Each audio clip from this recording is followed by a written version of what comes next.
Today is a first in a while for a lot of things. One, no makeup, no hair, and I'm using natural lighting. It's just a bare minimum strip to the bolts type day today. I don't know, I just feel like my last two videos were so stuffy. I like stuffy sometimes because you like to give off a little professional tease, but today is like a story time, so there's no point of like doing the most. It's like, hi. My hair does not grow down, it grows out, so I'm just rolling with the punches type thing today.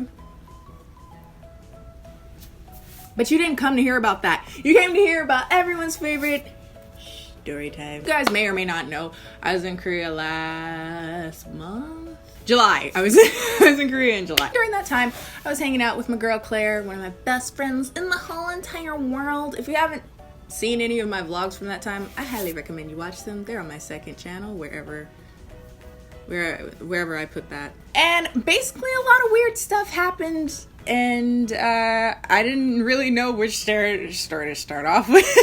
Because like we could take this any direction, honestly. So I just decided to go with this one because this is the one that people have always kind of wondered what happened. In one of my vlogs, I ended it with this. I'm sorry. I'm never being nice again. Every time I'm nice, I get screwed over, and I'm so tired of it. I went to Sinkhole, thinking if I went somewhere other than MB2, my life would be a little easier, only to realize that men are always trash. You go before 12. I go, men don't be shit. That's what we're trying to avoid. Stop being shitty. God. So I figured, let's just explain that today. So if you've been watching my story times since I started doing them about 2 years ago or so, you know that I was at one time very infatuated in a very toxic relationship with a place called MB2. MB2 is a hip hop club run by YG, and it's just horrible. It's a cesspool of just grabby, gross men and just drunk idiots. But I had the most unhealthy, just horrible relationship because it's not like MB2 was ever good to me, but I kept going back. And every person I've ever talked to about MB2 says the same thing. They was like, I don't know why. It was a horrible experience, but I want to go back. But the last 2 times I've gone to Korea, I've kind of made the executive decision to just like not go there at all. And I'm quite proud of myself. Probably the least urgent of all the reasons why I decided that I no longer wanted to patronize one of those words that involve paying money to people. MB2 is because I was just tired of the inconsistency of music. I don't go to a hip hop club to listen to the Chainsmokers and Maroon 5. I did not come here to listen to Sugar. I know I'm sweet. I came here to listen to some trap house, booty rolling, twerking music, and make me want to go to the trap. Ironically, I'm in Korea looking for that. But that's what I came for. And then I'm getting groped. So it's just like, why am I here? This last time I went, Claire was like, I'm hearing your issues. I'm here. I got a place for you. There is a place called Sinkhole, and it's near MB2. It's in the same area in Hongdae, but it's a bar, so there's no cover. So first, my cheap ass was like, ooh. People don't grope all up on you unless you're like giving the vibes like, hey, come over, daddy. And I don't do that. I actually don't know how to do that. It's all R&B and hip hop. Very little breaking up of that vibe. Like, it's very, very little. Whereas I could spend whole ass hours at MB2 and they're just playing nothing but Maroon 5. Whereas this place is consistent. Like, they're gonna be playing R&B and hip hop. They're gonna be playing more Korean R&B and hip hop than what is the other place? MB2 does, because it's not associated with a Korean company. Because MB2 is associated with YG, the only Korean R&B and hip hop that they play is YG R&B and hip hop. All of my favorite R&B and hip hop. So we gonna be playing Dean. We're gonna be playing Shike. We're gonna be playing Jisoo. We're gonna be playing The Peeps, and they'll be playing a whole bunch of American R&B and hip hop too. So I was like, ooh, this is my vibe. This is my place. This is where I deserve to go. She was like, yeah, I've been there and there's been no problems. She went with a mutual friend of ours. She said there was no problems. So you say there's no moon day. All right. So let's like I'm so annoying. Oh my gosh. We prepare, we get cute, and we walk in, and it's basically everything she said it was. Nobody was really like filling up on people. Everybody was just there to vibe and listen to music. It was chill. It was great. The music was so good. So good. It was going so well that I was like, I just want to people watch. Like, I love people watching. It's like literally my favorite thing to do. So I just went up to the bar, got me a little drink, and I just sat there and I observed. I'm doing my little lazy chair twerk. I'm just minding my own business. I'm just, you know, chilling and vibing out. Y'all know how these stories go. I don't even know why I need to like say it with me now. I was minding my own business and I made eye contact with a dude that was like right in front of me. So he's like right here. I'm on a bar stool sitting down just looking at people, right? He didn't look at me at first. He was actually looking behind me with like this very distraught, just like scared as hell. Like he just saw his mama's sex tape, like horrified. He's just looking behind me like, now I'm party mom.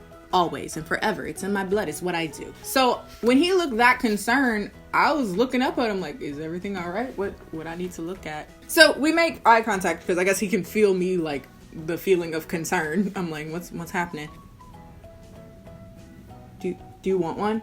I look behind me and there are 6 shots of something. They're very cheap shots there, by the way. 6 for $17. Heaven and hell. Now I'm sitting there like, yeah. Why not? Not intoxicated at this point. I was very much so just vibing. And I was like, okay, yeah, let's screw it. So I go back to reach for one. And his friend like, no. This is for my friend. This is for my friend. You know, this is for my friend, right? I was like, okay, then why you give me a shot then? I'm like, what the hell? He leans over, he gets the shot, and he's like staring at it, like hard. Lip just a trembling. And I'm like, it ain't that serious. Let me be the bad 멋있는 여자 that I am and just like hooky side. What is hooky side? Black Knight. But what does that actually mean? Basically, like when you can tell somebody around you is like messed up and they should not be drinking more, just drinking for them. I take it out of his hand, I shot it back and just give him the glass and I'm like, get at you. That's the first time I've ever winked in my life. But for some reason, I felt very cool in that moment. Let me be very honest. Yeah. Got you. I can't even do it now. Like my eye doesn't work like that. Over here like mentally patting myself on the back and I like swivel around and I'm talking to Claire because she's like here with me. So we're talking. I feel, how do I put this? My thighs are pointing this way. And the next thing I know, I feel two thighs straddling my one thigh. Remember, I'm talking to Claire over here. I'm like, yeah, so I was just saying like,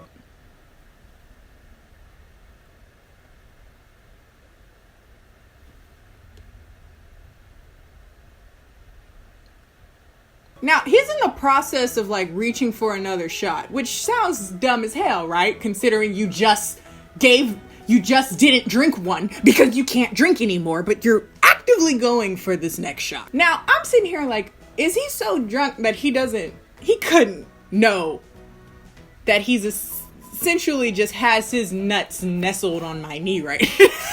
I'm like, he couldn't. That just wouldn't make sense. That just impossible. I don't say anything and Claire can't see it because people are like so packed in. So all she just sees me doing is like, she's like, what's wrong? I'm like, Now, as I'm going through the mental gymnastics to make myself believe that he's not teabagging my knee right now, he gives me a nice little affirming squeeze of his thighs. He's like latched on to me and I'm like, whoa, what the hell are you doing? And so that's what happens. I look at him. I'm like, what are you doing? And he backs up. He's like, oh, I'm sorry. I'm like, okay, sir. The hell? But he's still looking at that shot. Like he didn't know what just happened. Like he forgot. He had a lapse of memory. He's in the butterfly effect. I don't even know if that movie was about lapse of memory. So he's looking at it again like he don't know what it is. Like, oh my God, what is this potion that is like sending me to new heights? He's just looking at it and I'm like, dude, what are you? We were just here. Fam. And so he's still looking at it like he don't know what it is, like it's gonna speak to him. Apparently, I guess he didn't want his friends to know that he wasn't drinking the shots. So I was like, let me be a good Samaritan. Let me help people. I don't know if this is really a good example of that. Probably shouldn't use like biblical references in this situation, but I was like, let me be a good person, because he looked like he's in a pressured situation and I'm nowhere near lit, so it's fine. I'm 6 feet tall. It takes a lot. So I'm like, just pour it in. Just like, pour it in. It's cool. It was actually really funny. The look on his face, he was like, and I was like, okay, back to my own business. Sorry, I'm just reliving it. The disembodied hands just start to grope. So I just like, no. But the thing that was perhaps even more uncomfortable than any other situation that I've been in that's kind of like this is like where he was touching. And let me explain. It's not even where you would think it is. He started massaging my thigh. One thigh, particularly. And it wasn't just like a hi, here I am. It was like a kneading. Like he was kneading me like bread. He's a kneading, just a kneading. And I grab his hand and I'm like, away. So the other hand like snakes around, massaging on my lower belly fat for some reason. It was the weirdest thing. I was like, what are you doing? He was just like, y'all don't got fupas in this country. Somebody gotta have a fupa. I can't be the only person. At this point, I'm holding his hands away so that he's not touching places. This isn't funny. It's actually really disgusting. I'm like holding his hand away, in which case he's just gliding my hand up and down his front zipper. I didn't feel a thing. I didn't even know where my hand was until I felt the zipper. Flat as Ken in the front. Nope. Okay, nope. I'm about to get up. And he's like on me at this point. He's like wrapped around. At this point, he's like, yo, I really like you. And I respond to him in Korean, I can see that. Now, keep in mind, this entire interaction that I've had with this person, anything that was spoken up until this point has been in Korean, but I guess at this moment is when it clicked to him that I was speaking to him in Korean, because he was like, whoa, wow, damn, you're pretty good. I don't know why, but for whatever reason in that moment, Lit Kendall was like, I can't leave until I finish this drink. So I'm just sitting there feverishly like, I don't know why. It was the stupidest thing. But I'm like, okay, I'm finishing up. It's ready to go. So I'm like getting up. He puts his hands on my shoulders to stop me from leaving. And at this point, he swivels me towards him. Up until now, I guess this wasn't his shot. But this is when he was like, yeah, I'm gonna go for it. He looks me in the eye. He gets this close to my face. He gets this close to my face. And he's just like, he does not lick me. He does not touch me. He just gets this close. All I can hear in my head is like, you got me all types of messed up. Like the Detroit was boiling in me. It lay dormant. I didn't know that. I was about to go 3-1-3. I'm a very even-tempered person. Probably too much so. Probably to a fault in a lot of ways. That says a lot that I was about to curve stump him. But luckily, during that time, I had my nails in like stilettos, and I did that very purposely because you never know when some weirdo's gonna pop up anywhere, but especially traveling abroad, I like to be strapped, you know. I just grab his face with all my nails just like sinking in. I guess in that split second, he thought I was gonna bring him closer, but I just gently pushed him up and away. Had my little church hands pose on my lap. And I got up. As my best friend Kyrie says, I got my keys in my purse and I just didn't say nothing to nobody. I just left. Anyway, the end of the night progressed with me and Claire going to another place to decompress, I guess. And me ending the vlog with that. And people were like, what happened? And that's what happened. I forgot about something really funny that happened. I'm looking over as I'm editing and I'm putting in the clip where we're at the Polsowatsa, and I completely forgot about this part. It's so funny. Okay, so we're sitting there. I'm at the table and I'm ranting like half in English and half in Korean, and I'm just going on about how dudes suck. Like dudes just suck, right? Now, when we're at this restaurant, how it's set up is there's this big long table and they just kind of split it in half. So I'm over here with Claire and next to us is 2 girls and 2 guys. And I'm just ranting. I was like, why can't guys stop being trash? We're still eating and they're packing up about to leave. And one of the girls stays behind, taps me on the shoulder. She grabs my hands and looks into my eyes and she was like, I know. You're a great person. I like you.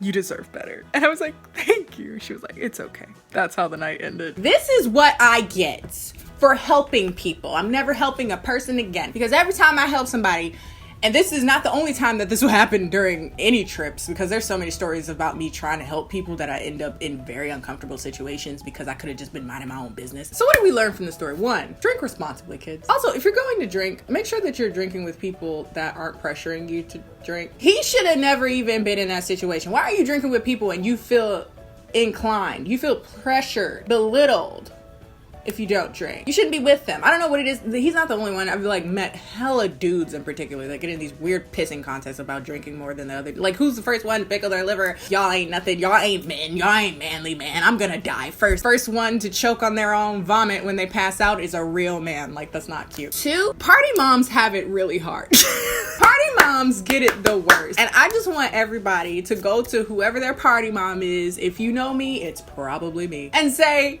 thank you. So whoever your party mom is, tell them hi. Tell them that they're valued and they're appreciated. If you're wondering, I did go back to Sinkhole because the music was that tight. Like, it was worth going back simply for that. I had good nights. I had really good nights. I had really horrible nights. So I still think it's worth checking out. Certainly more so than MB2, because the music at least makes the discomfort a little less terrible. That's up to you. You're adults. Make decisions for yourself. Follow me on all my social media, both of which are KennieJD. And I'll see you guys next time. Bye. Goodbye. Love you. Peace out. Love. Bye.